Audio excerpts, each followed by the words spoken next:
Pemirsa, sembari menunggu vaksin antivirus COVID-19 ditemukan, masyarakat dunia dituntut untuk bisa beradaptasi atau menyesuaikan diri dengan keadaan. Dan di Indonesia sendiri, pemerintah sudah melakukan pelonggaran pembatasan sosial dan sudah memasuki era adaptasi kenormalan baru atau era new normal. Namun yang menjadi pertanyaan adalah apakah kebiasaan atau adaptasi kebiasaan baru ini sudah diikuti dengan protokol kesehatan yang tepat di masyarakat? Kita akan bahasnya pagi ini bersama dengan Sekjen Kementerian Kesehatan Republik Indonesia, Bapak Oscar Primadi yang sudah tersambung bersama kami. Selamat pagi, Pak Oscar. Pagi, Mas Jason. Selamat pagi, Pak Oscar. para pemirsa. Selamat pagi. Ya, Pak Oscar, saya mau langsung saja, Pak Oscar. Kalau kita lihat beberapa waktu belakangan ini sudah masyarakat masuk era new normal, beberapa tempat seperti jalan raya, kemudian tempat seperti industri mall, pasar itu juga sudah mulai rame. Melihatnya seperti apa, Pak, evaluasinya? Apakah benar-benar sudah sesuai dengan tujuan konsep new normalnya, atau justru ini bukan new normal, new-nya nggak ada, tapi ini kembali ke normal nih, Pak? Ya, betul. Jadi memang benar pemerintah sudah membuka sejumlah sektor perekonomian agar bergerak ya. Artinya kemudian kita juga mengharapkan ada hal-hal yang berkaitan dengan kebiasaan. Kita harus beradaptasi dengan kondisi ini. Karena adaptasi terhadap kondisi baru, kebiasaan-kebiasaan baru ini memang mau tidak mau, sudah suka tidak suka, harus kita jalankan. Selama masih belum adanya vaksin yang ditemukan, selama masih pandemi itu menjadi status dunia. Artinya sekali lagi kita berharap bahwa ini jangan dianggap sesuatu pelonggaran yang kemudian terjadi euforia. Padahal dari sisi kita memang betul ingin memberikan penguatan, ingin memberikan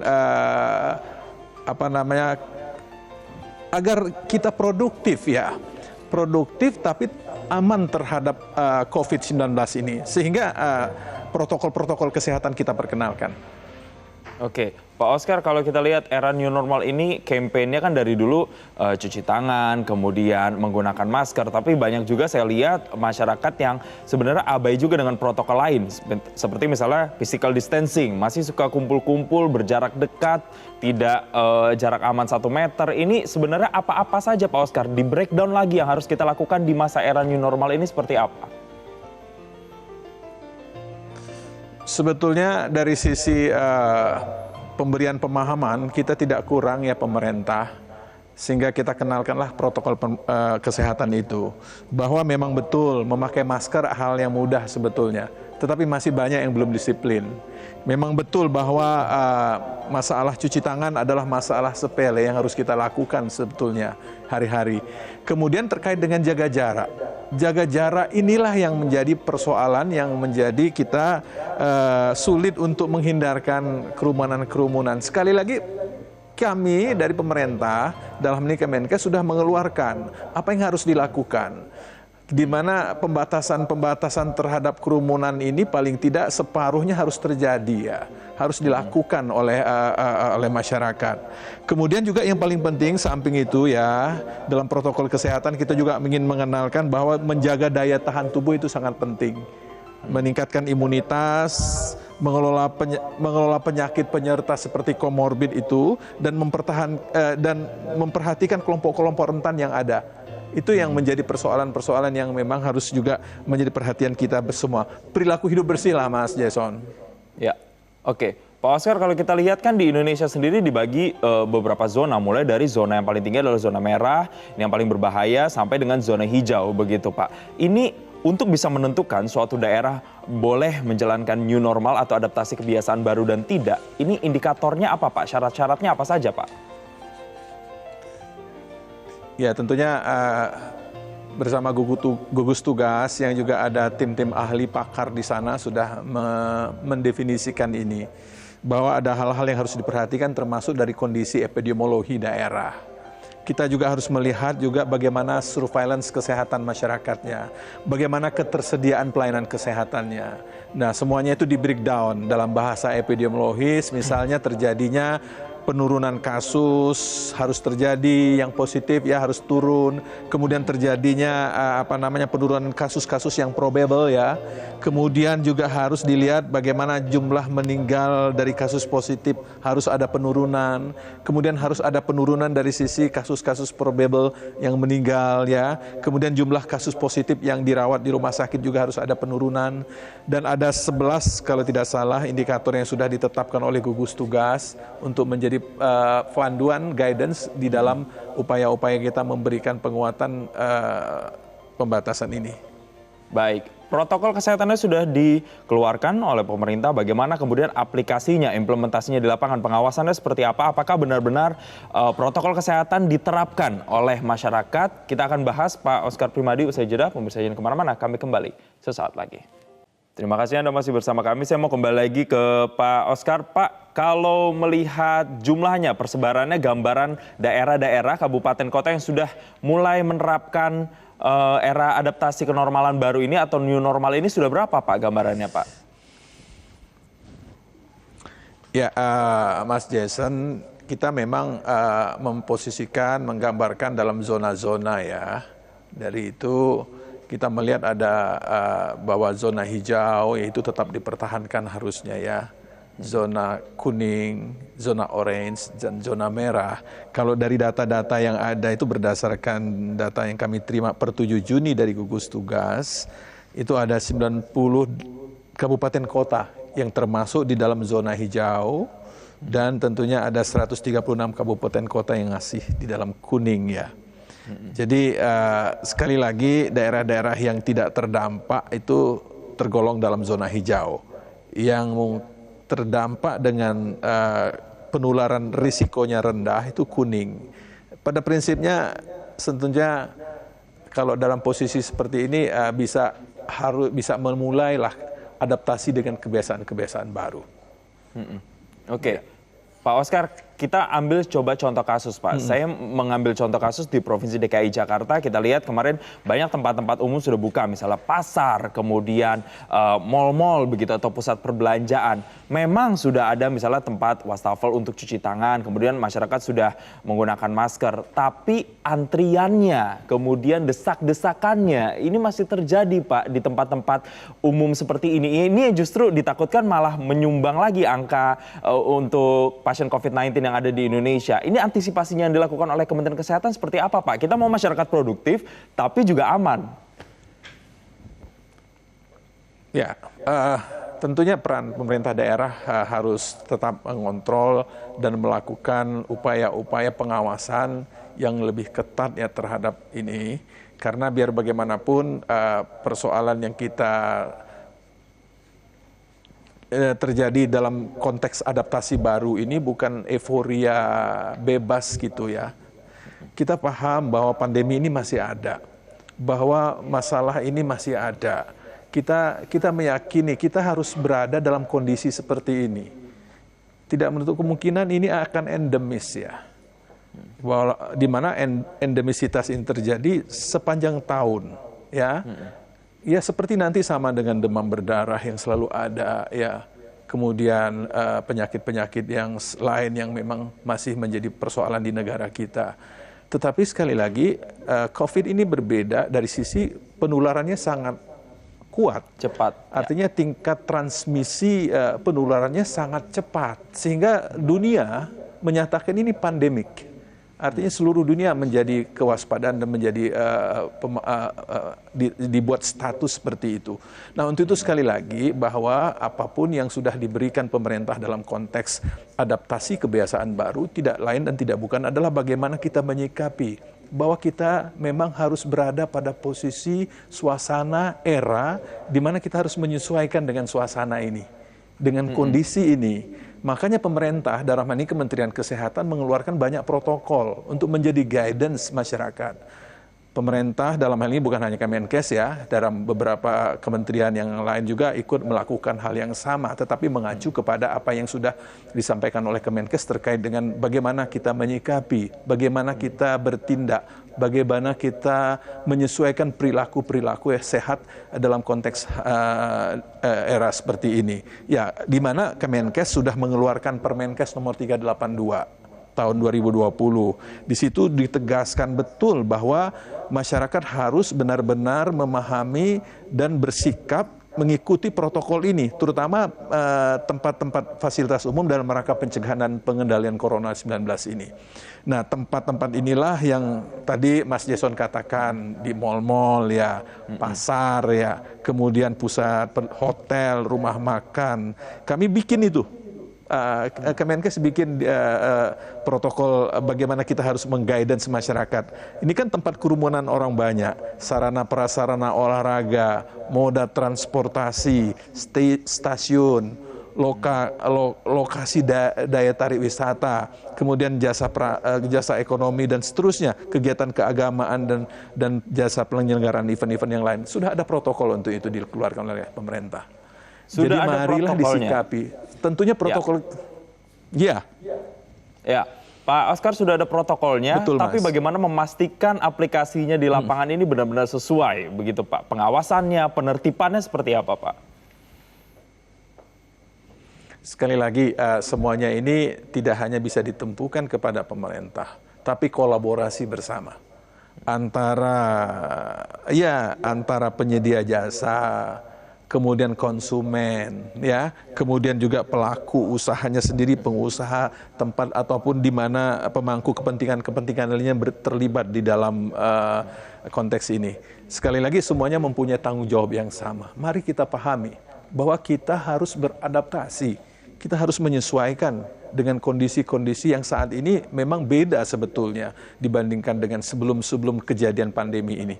Jadi protokol-protokol kesehatan sudah saya katakan di depan. Tidak sulit sebetulnya. Hindari kerumunan yang banyak, batasi. Makanya tempat-tempat usaha tadi, baik itu mal, pasar, dan yang mana, itu harus menyiapkan sarana dan fasilitas-fasilitas yang minimal harus ada dalam menyikapi ini. Paling tidak harus menyiapkan misalnya tempat cuci tangan, ya, hand sanitizer, air mengalir, kemudian harus ada kegiatan-kegiatan yang lain yang secara promotif dapat aware atau dapat memberikan peringatan kepada masyarakat. Oke, Pak Oscar, saya nanti akan tanya lebih detail lagi. Kalau kita lihat angka positif COVID-19 di Indonesia sudah tembus 47.000. Ini angka yang setiap hari selalu naik. Apakah ini ada hubungannya dengan pelonggaran pembatasan sosial dan masuk ke era new normal? Saya akan tanya nanti usai jeda, Pak Oscar. Pemirsa yang kemana-mana, kami akan kembali sesaat lagi.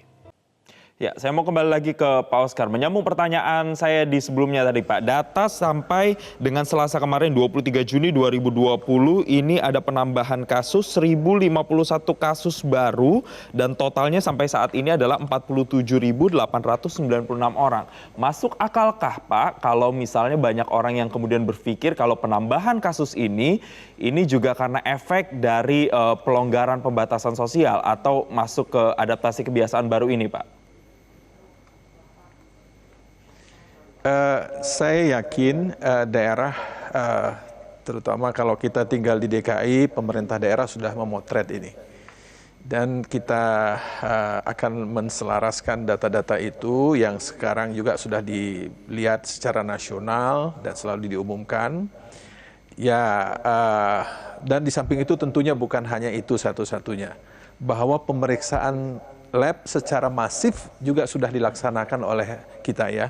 Di mana jejaring laboratorium, kemudian ditambah dengan pemeriksaan-pemeriksaan tes cepat molekuler di beberapa fasilitas pelayanan kesehatan kita yang memanfaatkan cartridge dengan yang ada itu sudah begitu banyak.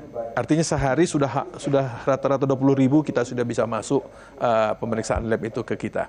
Jadi upaya masif ini ya salah satu kontribusi kita akan melihat bahwa ternyata banyak masalah masih di dalam sisi jumlah, dan juga tentunya sekali lagi saya juga berharap jangan sampai bahwa kerumunan banyak orang, adaptasi kehidupan baru kita ini akan menyumbang angka itu juga. Ini harus bisa terjadi, tetapi sekali lagi bahwa dengan kesadaran bersama, ya, bahwa kesadaran bersama itu paling penting. sehingga upaya-upaya kita untuk memutus mata rantai ini secara cepat dan kita dapat kembali seperti biasa dalam konteks mampu beradaptasi dengan kebiasaan baru ini, segera kita benar-benar bisa lebih produktif di dalam bekerja. Oke, jadi yang Pak Oscar coba katakan adalah penambahan kasus ini sebenarnya karena jumlah spesimen yang dites ini lebih banyak begitu Pak, lebih gencar daripada yang sebelum-sebelumnya. Saya meyakin karena memang dari angka statistik jauh dari peningkatannya cukup tajam yang ditargetkan oleh Bapak Presiden 20.000 itu sudah kita capai, malahan kadang-kadang lebih ya. Tapi sekali lagi tidak menutup kemungkinan sehingga upaya-upaya kegembiraan yang luar biasa terhadap adaptasi baru ini juga harus dikendalikan, harus disadari bersama bahwa potensi terhadap terjadinya transmisi itu masih mengintai, masih ada.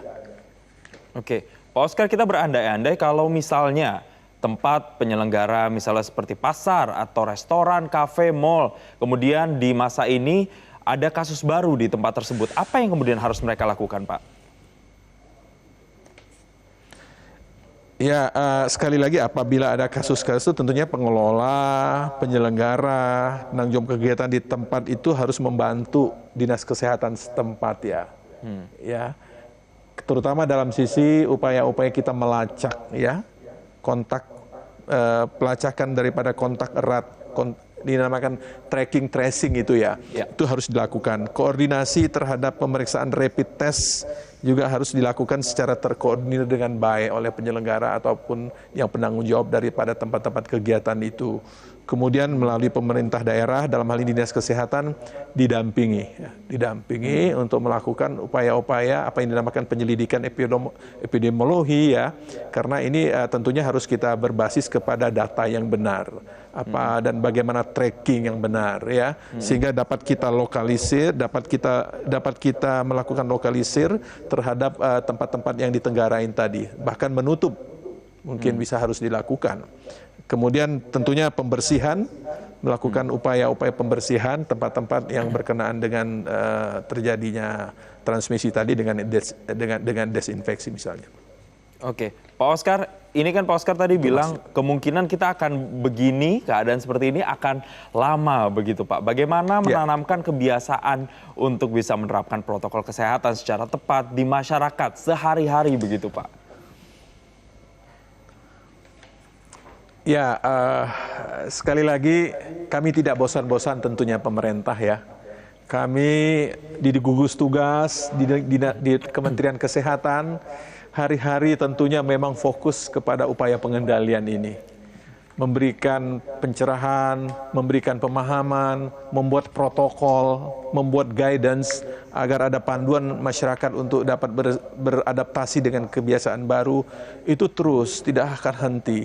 Jadi sekali lagi semuanya yang sudah kami keluarkan, yang semuanya sudah disampaikan dalam bentuk protokol kesehatan tadi, tolonglah dijalankan. Mari dijalankan. Ya, hindari kerumunan itu paling penting, batasi. Kemudian cuci tangan, pakai masker yang benar. Masker itu sekali lagi bisa menjadi sumber penularan juga kalau dipakai dilepas dengan nggak benar gitu ya. Apalagi kalau dipegang di hidung, itu kan melepasnya dengan mengangkat di depan itu tangan kita udah terkena di depan ya. Kemudian ya ada caranya terkontaminasi, jaga imunitas, kemudian tentunya harus melihat bagaimana kebersihan lingkungan bisa dapat terjadi di rumah masing-masing, di tempat masing-masing. Ber-PHBS lah, berperilaku hidup bersih sehat. Itu yang paling penting. Ya, di zaman COVID ataupun tidak pada terjadinya COVID kita harus PHBS. Baik, terima kasih Pak Oscar Primadi, Sekjen Kementerian Kesehatan Republik Indonesia sudah bergabung bersama kami. Semoga dengan adanya pembahasan ini masyarakat makin aware untuk kembali ke hidup sehat dan kemudian bisa menerapkan protokol kesehatan di masa pandemi ini. Sekali lagi, terima kasih Pak Oscar Primadi. Dan pemirsa, bagi Anda yang ingin mengetahui informasi seputar kesehatan, Anda bisa menghubungi hotline di 119 extension 9 atau Anda juga bisa menghubungi Halo Kemenkes di kode wilayah 021 diikuti dengan 1500 567 atau Anda juga bisa Pantau informasi di akun Twitter resmi Kementerian Kesehatan Republik Indonesia di @kemenkesri. Jangan kemana-mana, Selamat Pagi Indonesia masih akan kembali sesaat lagi.